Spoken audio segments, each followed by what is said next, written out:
Welcome to this week's edition of TigerTalk. My name is Will Kollmeyer. I'm the Vice President of Marketing and Community Relations at one of the premier community colleges in the entire country, Northeast. One of the many reasons why we're ranked among the nation's elite is our technology in the classroom, our iPad initiative. Of course, one of only 8 Apple distinguished schools, and when it comes to higher ed in the entire world, we're top 10 digital community college in the nation. Number 1 in the nation for online math education among all community colleges. Number 2 in the nation for overall online education among community colleges. And keep in mind, please, that there's just under 1,500 community colleges in the nation, so you can see why we're so proud of those national rankings. Also, number 1 in Mississippi among all higher ed institutions. That's colleges and universities for online education. And that's been huge in how smoothly this transition has gone between face-to-face classes and completely online instruction. It's also why community colleges and even some universities all over the state and beyond have reached out to us to see how we've done all of this without basically missing a beat. This week we continue our new Tiger Talk format during COVID-19, and that's the visit each week with our president, Dr. Ricky Ford. Dr. Ford, appreciate your time as always, and what's the latest as we begin to wind down this spring semester here at Northeast? Well, good morning. Thank you, Will, for the opportunity to share with our Northeast family, kind of updated and with complete transparency on everything that's going on. So everything that we know, we're going to try to share with you either through social media, emails, website, every device and way of communication that we have, we're going to share with everything that we got going on so that everyone would not be in the dark on about anything. So I guess the first question we need to ask ourselves today is where are we? Of course, naturally, when this began, the week of spring break, which was about three weeks ago, which was the week of the 9th. So actually on March the 12th and 13th, this thing became to be reality. And so we started putting plans together. And as most everyone knows, this thing has changed from day one tremendously and will change also. Just listening now to the governor's address and update, we will stay with our shelter in place for one more week. I would like to encourage everyone to please adhere to these rules. I know everybody's getting ready to get out and do some things. I know everybody's ready to get back and get into a normal routine. But, I'm not sure that we're ever going to be back to the normal that we knew it prior to the middle of March and prior to COVID-19. So we are going to have to take things one step at a time and make sure that we get out of this and very successful. The thing that we cannot do as a state and as a nation, we cannot jump back into the normal routine of things too quickly because there's too many lives at stake. And I really don't think the importance of this entire crisis that we're in, I really don't think that everyone understands that how serious it is.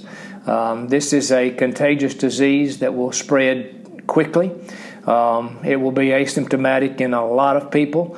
They will go through the process of having this disease and then, not having any symptoms whatsoever and completely recuperate from it and possibly never know that they had the disease, but yet they were a carrier of it.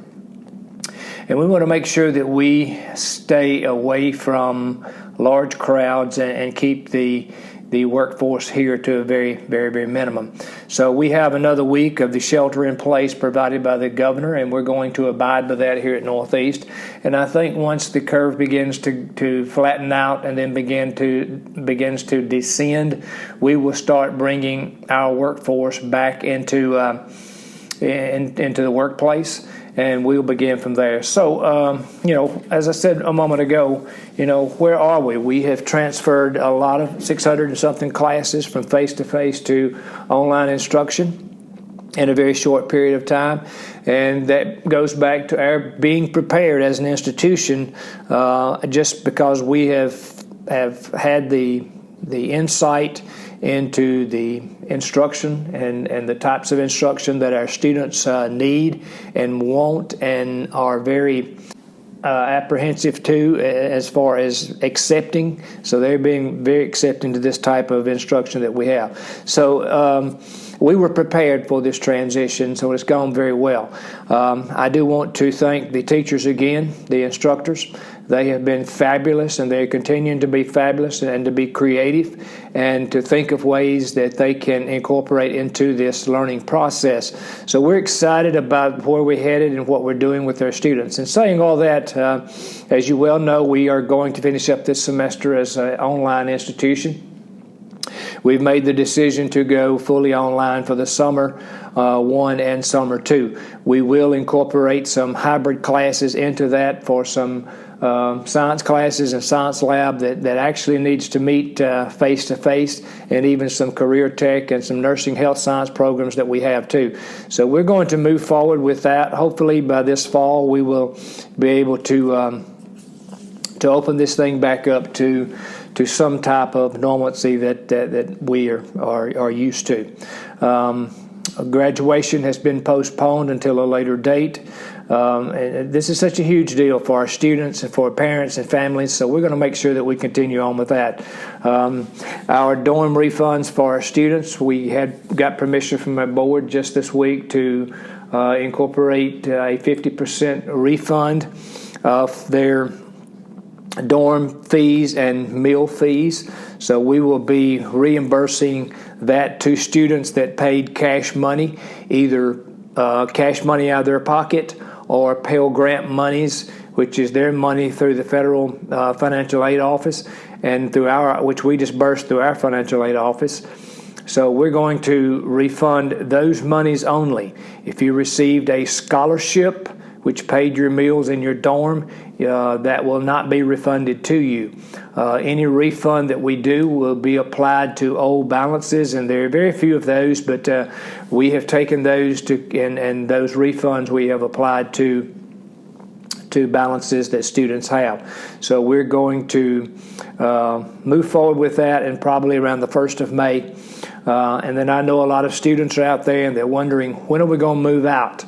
When are we going to be able to come back and get our belongings? So once this shelter in place is opened up a little bit, and we have one more week of that, and then we'll look at it again. And we're certainly going to follow the guidelines provided by the nation and the state. Yesterday, nationally, a 3-phase approach was taken to this, so we're going to follow those phases moving forward, so we should be able to incorporate some type of normalcy as we're moving forward. Also, it's important that we think about planning for next year, so we must get a budget in place.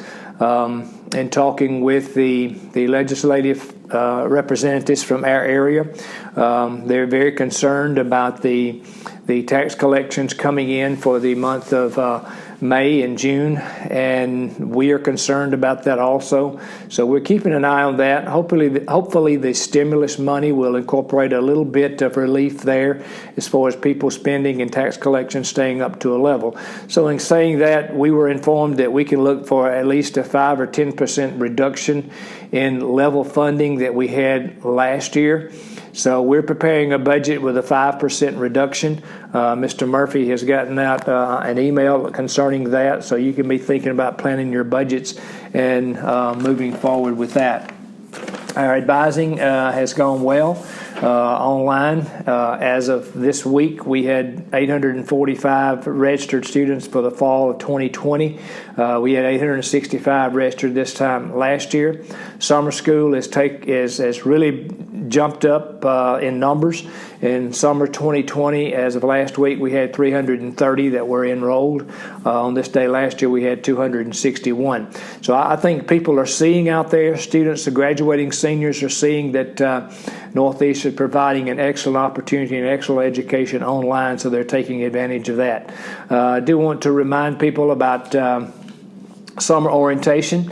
The orientation committee has met and decided to change the summer orientation up a little bit. Instead of the weekly orientation sessions, we will be switching to a 1 credit hour online course.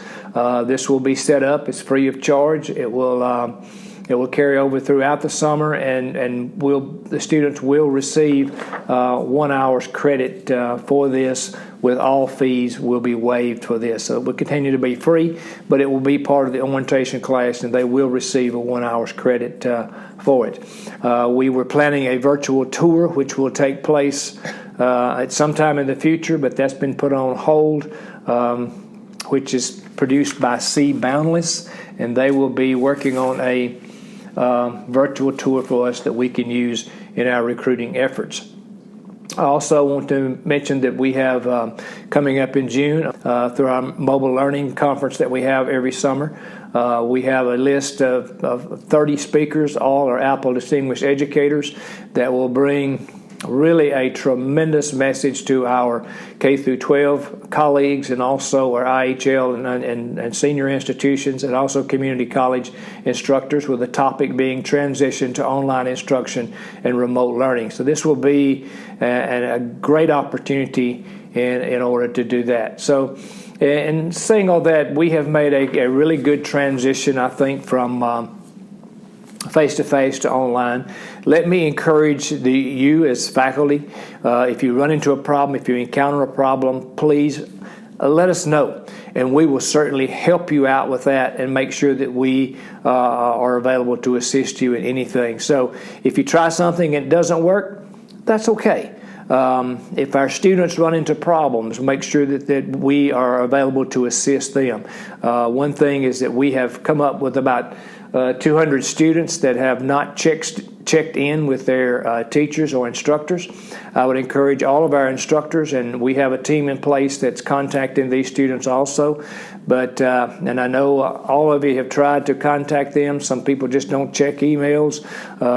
They just don't know what to do. So please, let's make our students feel comfortable in asking questions and making sure that they complete this semester.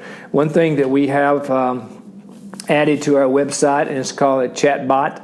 This is an automated system of communication which people can go in. They can ask a question. I think there's about 2,000 questions that's put in the question bank, and this should reduce calls to our offices. But if there's a question on there that's not, that the student can't find an answer to, then we will have a number for them to call to get the correct answer to the correct office. So this is something that we are really proud of, to providing assistance to our students. So we're moving forward with this. Honors Day ceremony is going to be conducted within the next week or two, so you'll be getting something out about that you can view that, and it will be a virtual. I do want to say congratulations to our Hall of Fame students. We're very proud of these students: Bethany Marshall from Jumpertown, Elizabeth Cowan from Vicksburg, Jamie Gambino from Corinth High School, Landry Bennett from New South High School, Rachel Maddox from Kossuth High School, Stormy Ivy from Thrasher High School. So we want to say congratulations to these, because being selected as a Hall of Fame student is an outstanding accomplishment. So we want to wish them the best in their future, and also congratulate them for being selected Hall of Fame. So please, my office is open anytime. My number is available for you. Please don't hesitate to give us a call. Give me a call. So in the meantime, let's keep moving forward, and we're all in this together, and we're going to make it. There's light at the end of the tunnel, so we're certainly going to make it and get back to some type of normalcy. But please be safe, and if we can ever assist, please don't hesitate to call us. Thank you all, Will, for letting me get on and provide this information. Have a great day. Thank you, Dr. Ford, for another thorough status update on what's happening here at Northeast Mississippi Community College. Don't forget, folks, it's not too late to sign up for summer school. First term begins June 1st. Also, another great way to keep up to date with what's happening at one of the top 25 community colleges in the country is to follow us on our different social media accounts. That's Facebook, Twitter, Instagram. We'll keep you up to date, as well as on the latest happenings here, and provide vital information as we head down the final stretch of this spring semester. Another great resource for info is heading to our website, NEMCC.edu. But that will do it for this week's show. Special thanks to Michael Miller for all he does behind the scenes to get us on the air each week. So for our president, Dr. Ricky Ford, I'm Will Kollmeyer saying thanks for listening, and we'll talk to you next week right here on Tiger Talk.